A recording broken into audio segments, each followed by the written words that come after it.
இன்னைக்கு சினிமா நடிகர்கள் எல்லாம் அரசியலுக்கு வரலாமா என்கிற ஒரு மிகப்பெரிய டிபேட் நடைபெற்று கொண்டிருக்கிறது.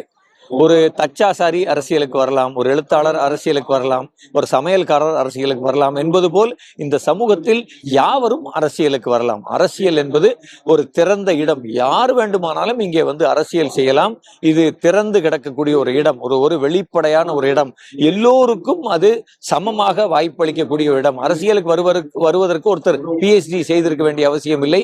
ஒருத்தர் படிக்காம விட்டாலும் அவர் அரசியலுக்கு வரலாம் தான் என்னை பொறுத்தவரை.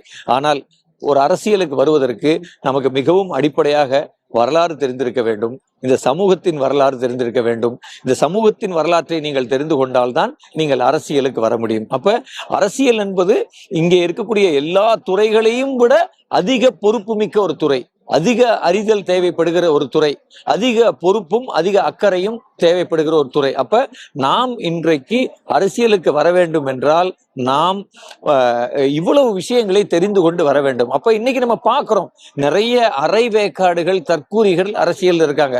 அவங்கள பார்க்கும் போதுதான் நமக்கு ஒரு மிகப்பெரிய கோபம் வருகிறது. அரசியலின் அடிப்படையை, இந்த நிலத்தின் வரலாற்றை, இந்த நிலத்தின் ஒரு 50 ஆண்டு வரலாற்றை கூட அறிந்து கொள்ளாமல் அரசியலுக்கு ஒருவர் வருவாரேயானால் நாம் அதை விமர்சிக்கிறோம். நமக்கு அங்கே கோபம் வருகிறது.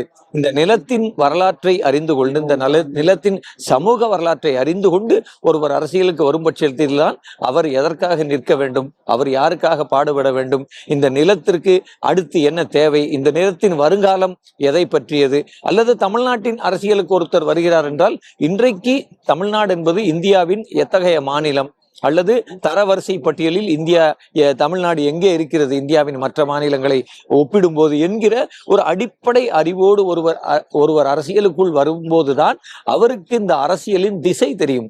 இங்கிருந்து நாம் எங்கே செல்ல வேண்டும், நாம் எதை பேச வேண்டும், நாம் யாருக்காக பாடுபட வேண்டும், இந்த மாநிலத்தை எங்கே அழைத்து செல்ல வேண்டும், இந்த மக்களை எப்படி அடுத்த கட்டத்துக்கு நகர்த்த வேண்டும். அப்ப இதற்கு நிறைய அனுபவமும், நிறைய வாசிப்பும், நிறைய அடிப்படை அறிதலும் வேண்டும். அதான் நம்ம சொல்றோம், யார் வேண்டுமானாலும் அரசியலுக்கு வரலாம். வருபவர் இன்ஃபார்ம்டாக வர வேண்டும்.